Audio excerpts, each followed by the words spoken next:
Deixa eu fazer outra pergunta. A geomancia, ela tem uma coisa ligada à espiritualidade ou não? São coisas, assim, diferentes? Na verdade, eu nem falo que são coisas diferentes, né? Eu acho que... É a mesma coisa? Não que é a mesma coisa, são complementares. Quando a gente fala de interferências provenientes do solo, por exemplo, deixa eu explicar um pouquinho o que são essas energias do solo. Fica à vontade, exatamente. Para a gente poder entender o que elas Sim, são, né? Perfeito. Então, na crosta da Terra, imagina que abaixo da superfície, a superfície da Terra é aquela parte que a gente planta, que a gente constrói, né?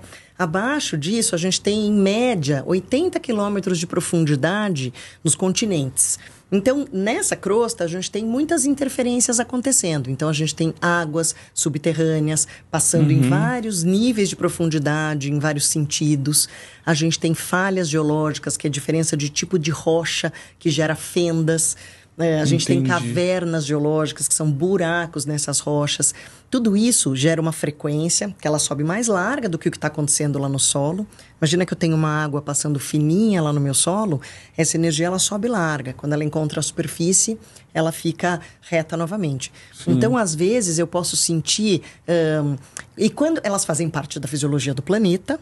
Elas possuem uma frequência vibratória em torno de 7,83 Hz. Essa é a frequência saudável.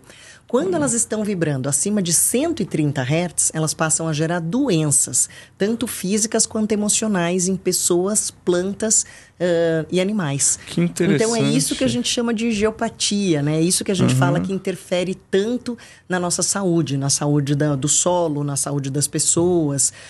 E quando você me pergunta se tem a ver com energia espiritual, na verdade, essas energias do solo, elas são mensuráveis, essas energias são medidas em hertz.